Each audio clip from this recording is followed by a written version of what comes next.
Hola, ¿cómo están? Bienvenidos al capítulo número 19 de esta serie basada en el libro Java Cómo Programar de Deitel. En este capítulo número 19 vamos a abarcar el ejemplo 21 hasta 31 del libro. He decidido juntarlos a todos ya que hay varios ejemplos que son bastante parecidos. ¿Bien? Empezamos importando la clase scanner, declaramos e inicializamos la clase main, inicializamos el método main. Una vez acá, declaramos un par de variables enteras como total igual a 0, que va a ser la suma total de las clasificaciones. Este es parecido a un ejemplo que ya habíamos trabajado antes. Contador de calificación, que es el número de calificaciones totales que tenemos, es decir, este es el total de la suma de las calificaciones que haya, y este es el total en cuanto a cantidad de calificaciones que haya. ¿Bien?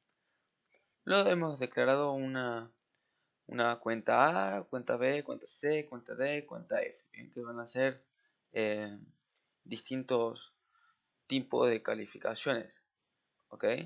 Acá vamos a sumar la cantidad de cuentas que tengan calificaciones que merezcan una A, acá, una B, una C, una D y una F, bien, que serán especificadas más adelante.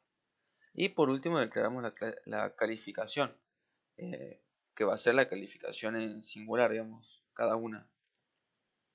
Declaramos un objeto tipo scanner para que el usuario ingrese por consola y mostramos por consola lo siguiente. Mandamos un par de especificadores de tipo string y le mandamos introduzca las calificaciones en el rango de 0 a 100. Escribe el indicador de fin de archivo para tener la entrada. En Linux es X, escriba control D y oprima intro. En Windows está tanto. Prácticamente lo que vamos a decir al usuario es que tiene que ingresar calificaciones que sí o sí vayan entre 0 y 100. Y si quiere dejar de ingresar, que oprima control D. ¿Bien? Entonces, arrancamos con una función que es la denominada while. Recordemos que todo lo que esté dentro del while va a volver a leerse o a volver a activarse siempre y cuando el parámetro del while sea verdadero. Bien, entonces es una función que itera, como dice acá, itera hasta que el usuario introduzca el indicador de fin de archivo. Bien, en este caso el while va a ser verdadero siempre y cuando el usuario esté ingresando y no haga el control D. Ahora, cuando apriete el control D, va a salir del while. Bien.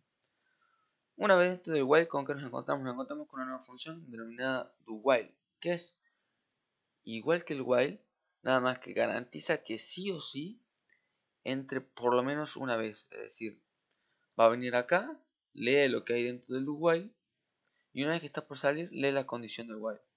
Si es verdadera, vuelve al principio y vuelve a hacer lo mismo. Y así hasta que sea falsa. Lo que es diferente que el while, ya que el while va a ser el principio. O sea, va a entrar al while siempre y cuando esto sea verdadero. ¿Bien?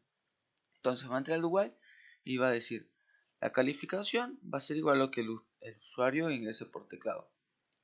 Siempre y cuando lo que ingrese por teclado sea menor a 0 o mayor a 100, el usuario va a seguir ingresando por teclado. Ahora, si el usuario ingresa por teclado y la nota va de 0 a 100, sale del do while y esa nota que ingresó se le suma al total y el contador de calificaciones se suma en 1. Es decir que si el usuario llega a ingresar una nota que sea menor a 0 y mayor a 100, esa nota no será tomada, digamos, no se va a guardar ni al total ni se va a sumar el contador de calificaciones. Bien. Una vez que se le suma el total y se le suma 1 al contador de calificaciones, pasamos a una nueva función que se llama switch, que funciona como el if. Acá le pasamos un parámetro, que es con el que queremos trabajar, entonces le estamos mandando calificación sobre 10. ¿Bien? O sea que estamos trabajando con el valor que tiene calificación, pero dividido 10. Y acá dice, acá tenemos varios case. ¿Bien? Case 9, case 10, case 8. Que lo que van a hacer es, como ya expliqué antes, en otros capítulos, es que esto significa que en caso de que calificación sobre 10 valga 9, se va a activar lo que esté acá adentro. ¿Bien? Ahora, cuando tenemos un case 9 y un case 10 así juntos, lo que va a pasar es que en caso de que valga 9 o valga 10, se va a activar esto, ¿bien? Como dice acá, si la calificación estaba entre 90 y 100, inclusive, se va a activar esto. ¿Y esto por qué? Porque supongamos que el usuario saca un 100, entonces calificación igual a 100, 100 dividido 10 es 10, entonces se va a activar este case. Ahora, si sacó un 95, dividido 10 va a ser 9,5 y se va a activar este de acá, ¿bien? Que va a activar lo mismo que el de acá. Y lo que va a hacer es sumarle 1 a cuenta, que recordemos es un entero. Es decir, que ahora va a haber una cuenta, un usuario, un alumno que tiene clasificación A, digamos. O sea, una buena nota. Luego va a venir al break. ¿Qué hace el break? El break termina el switch. Va a salir directamente del switch. ¿Bien? Entonces va a pasar acá al fin del while y va a volver al principio. Ahora, si supongamos que tengo un 80, 81, cualquier cosa, divido 10, 8,1, entonces voy a venir al case 8, ¿bien? Que dice acá, si la calificación estaba entre 80 y 89, ¿bien?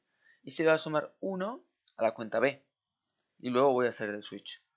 Y así hasta llegar a de 60 a 69, que se le suma a la cuenta D. Ahora, si no era ninguna, si el número que puso el usuario no va ni de 60 a 100, es decir que es menor a 60 pero mayor a 0, se le va a asignar a la cuenta F. Y este break, bueno, es opcional, ya que al ser un default, que es generalmente el último case que se pone el switch, va a salir de todas formas del switch, ¿bien? Ahora, ¿qué pasaría? Que ya lo explicamos antes, si borramos el break, lo que va a hacer es, cuando entra case 10, va a venir y se va a verificar si este case cumple con la condición. En este caso no, así que no va a entrar, pero supongamos que sea un case 10 también, va a volver a entrar y a leer lo que está acá adentro. En cambio, si ponemos el break, directamente sale del switch. ¿Bien? Bueno, va a ingresar hasta que ponga control D, va a salir del while y llegamos a esta parte que muestra el reporte de las calificaciones. ¿Bien? Acá le indicamos al usuario que lo que va a ver es el reporte de las calificaciones mediante un system.out.printf y ingresamos a un if que dice contador de calificaciones es distinto a 0. O sea que siempre y cuando que el usuario haya ingresado por lo menos una nota, se va a mostrar esto. Bien, ahora si el usuario no ingresó ninguna nota, el contador de calificaciones va a ser 0, por lo que vamos a venir al else. Bien, que va a mostrarle al usuario que no se introdujeron calificaciones. Ahora si sí ingresó, lo que va a pasar es que vamos a entrar al if, se va a declarar una variable dado el promedio, que va a ser igual a total sobre calificaciones, donde casteamos como dabla total y mostramos los distintos resultados por pantalla, donde dice el total de las especificador de una variable, calificaciones introducidas es especificador de variable. En el primero le mandamos el contador de calificaciones y en el segundo el total. O sea que si teníamos 8 notas cargadas y entre las 8 notas sumaban, supongamos que todos sacaron 10, todos sacaron 100, digo, entonces tendríamos 800. Entonces tendríamos el total de las 8 calificaciones introducidas es 800. ¿Bien? Entonces, luego mostramos el promedio de la clase es y pasamos un especificador de tipo double y le pasamos el promedio que tenía.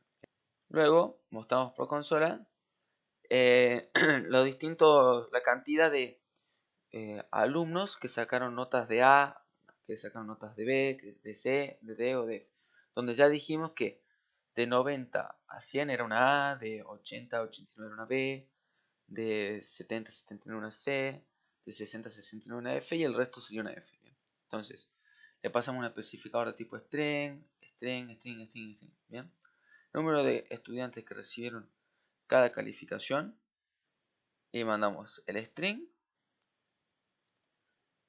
y el número, bien, la cantidad, que recordemos que es un entero. Bueno, y así con el resto de cuentas. Vamos a hacer un pequeño ejemplo antes de pasar a lo que sigue. Bien, dice, introduce las calificaciones en el rango de 0 a 100, describe el indicador de fin de archivo para terminar la entrada. Bien.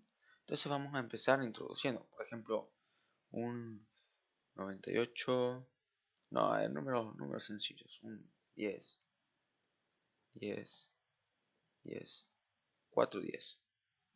Entonces ahora, control D, terminamos. Dice, reporte de calificación. En total de las 4 calificaciones, 1, 2, 3, 4, porque contador más se sumó 4 veces. Introducida es 40, bien. Sumó, acá es el total de las calificaciones, bien, que fue haciendo total que al principio valía 0, se le sumó el 10. O sea que ahora, después valía 10, se sumó el 10, o sea que ahora va a valer 20. ¿Bien? Y acá, bueno, vale 40. Y el promedio de las clases es 10, que va a ser el total sobre la cantidad, ¿bien? Que es 10, que sería 40 sobre 10. ¿Okay? Finalmente, el número de estudiantes que recibieron cada calificación es 4 en F, porque todos tienen menos de 60. A ver, probemos otra forma. Bueno, ahora vamos a probar de otra forma para ver que no se van a tomar los números mayores a 100 y los números negativos, sino van a afectar al total ni a la cantidad de calificaciones que uno ingresa. ¿Bien? Así que primero vamos a ingresar menos 150, por ejemplo, 102 y 66. Entonces, tenemos una calificación, vean que solo tomó la de 66, que está entre 0 y 100, que es 66. La primera clase es 66, y bueno, una D, porque de 60 a 69 era una D. ¿Bien? Bueno, ahora pasemos a los operadores lógicos. ¿Bien? Acá tenemos un system.out.printf que va a mostrar el especificador string y uno de tipo booleano. ¿Bien? Y así de esta forma. Entonces le mandamos un primer string que va a ser el que va a decir qué tipo de operador vamos a usar, que va a ser una persona, un AND, y vamos a mostrar qué booleanos estamos comparando. En este caso sería un falso y un falso, ¿bien? Son los que se muestran acá. Entonces entre paréntesis mandamos el primer booleano, el operador y el segundo booleano. Entonces, esto está muy relacionado con la tabla de verdad. Falso y falso va a ser falso, ¿bien? Falso y verdadero va a ser falso. Verdadero y falso va a ser falso. Y verdadero va a ser verdadero, ¿bien? La única forma de que cuando se trabaja con un operador AND, la única forma de que sea verdadero es que ambas sean verdaderas, ¿bien? Entonces, supongamos que vamos a trabajar con el OR, ¿bien? Con el O. Sería lo mismo, nada más que acá falso, falso sería falso. Falso, verdadero sería verdadero. Verdadero, falso sería verdadero. Y verdadero, verdadero sería verdadero, ¿bien? Será opuesto al caso ampersand, ya que para que sea verdadero dos preposiciones con el operador OR, una tiene que ser verdadera, ¿bien? Solo basta que una sea verdadera. Ahora, ¿por qué hago lo mismo nada más que ahora con un solo ampersand? ¿Bien? Esta es la forma que se recomienda utilizar. Lo que hace esta es la más eficiente de la doble ampersand, ya que al ver que una en el doble ampersand, ¿no? A ver que una es falsa, ya ni siquiera se fija en la otra condición. Ya directamente sabe que haya lo que haya del otro lado, el resultado va a ser falso. O sea que ni siquiera se va a fijar en esto, sino que ya te va a devolver un falso, digamos. Es la forma más óptima y eficiente. ¿Bien? Ahora, con esta, se va a fijar que es un falso, pero de todas formas, a pesar de saber que haya un verdadero o haya un falso a este lado, y el resultado sea falso, se va a fijar de todas formas que hay de este lado. ¿Bien? O sea que va a leer falso y después va a leer el otro lado. En cambio este va a leer falso y ya está. No va a leer nada más y va a decir, no, acá el resultado es falso. Porque falso y lo que sea, ya está. Tienen que ser los dos iguales para que sea verdadero. Bien. Vamos a ver este ejemplo hasta acá. Vamos a poner un poco acá. Esto no nos interesa. Bien. Tenemos acá operadores lógicos. Tenemos el AND condicional. Bien. Entonces, falso y falso, falso como dijimos. Falso y verdadero, falso. Verdadero y falso sería falso. Verdadero, verdadero, verdadero. Bien. Tienen que ser los dos verdaderos para que sea verdadero. Ahora, lo mismo va a pasar con un solo ampersand. Bien. Nada más que recuerden que es menos eficiente. Falso y falso, falso, falso. verdadero, falso, verdadero y falso, falso, verdadero, verdadero, verdadero. Bien, ahora probemos con los operadores OR. Bien, ya cambié todos los AND por OR, bien, así que vamos a probarlo ahora. Introducimos cualquier valor, esta parte no nos interesa.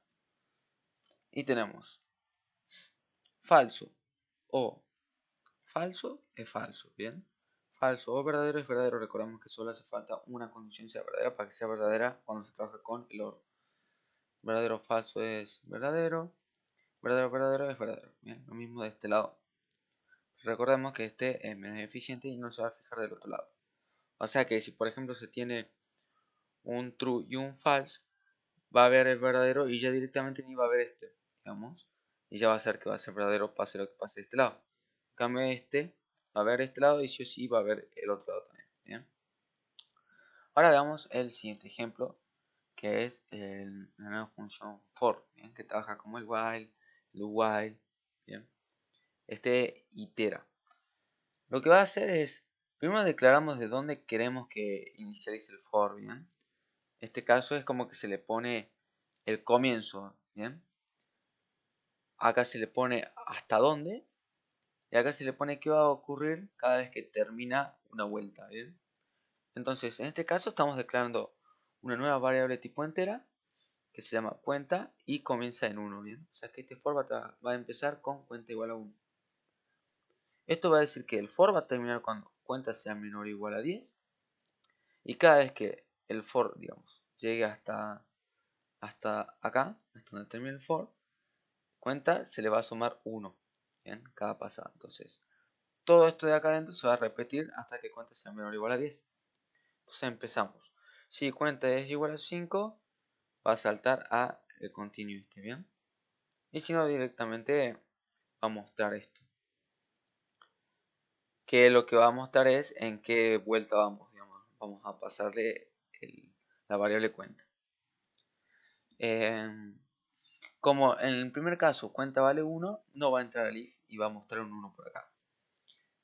Y cuando llegamos acá se va a sumar cuenta más por esto, ¿bien? Entonces después llegamos cuenta igual a 2 y así, hasta llegar a cuenta igual a 5. Cuando lleguemos a cuenta igual a 5, va a entrar al if, ¿bien? Y va a leer esta que es continuo, que se tiende a confundir el continuo con el break. El break, recordemos que cuando lo pusimos en switch, directamente nos sacaba del switch, ¿bien? O sea, no leía el resto del switch, pero a su vez te sacaba fuera del switch, ¿bien? El continuo hacía algo tan parecido, pero no tan fuerte, ¿bien? Va a omitir todo el resto, digamos, esta línea de código y más líneas que hayan dentro del for, por ejemplo. Va a llegar acá, pero va a volver a empezar, ¿bien? O sea que, si fuera un break, saldríamos del for, pero al ser un continuo, no va a leer esto y va a empezar acá de vuelta, pero ahora con cuenta igual a 6, porque se le suma una cuenta, ¿bien? Entonces tendremos que mostrar todas las cuentas hasta 10, excepto las 5, ya que las 5 saltea esta línea de código que es la que muestra el número de vuelta por la que vamos, ¿bien? Entonces mostramos por pantalla, ¿bien? Ponemos cualquier cosa, cualquier ejemplo, no nos interesa esta parte, y veamos. 1, 2, 3, 4 y el 5 se saltea, ¿bien? Por el continuo, que va a omitir la función que imprime por pantalla. Pues 6, 7, 8, 9 hasta 10, ¿bien? Entonces funciona correctamente. Otra cosa que me olvidé de mostrar es que pasaba hacia el comienzo no colocábamos ninguna calificación. Recordamos que salteábamos esto de crear un promedio y mostrar el total. Y directamente hubiese mostrado no se introdujeron calificaciones. Así sea acá poníamos control D, directamente salía no se introdujeron calificaciones. ¿Bien? Eso fue todo, espero que hayan entendido. Fue un video bastante largo, pero traté de juntar la mayor cantidad de ejemplos similares que había en este capítulo. Así que nos vemos en el próximo capítulo.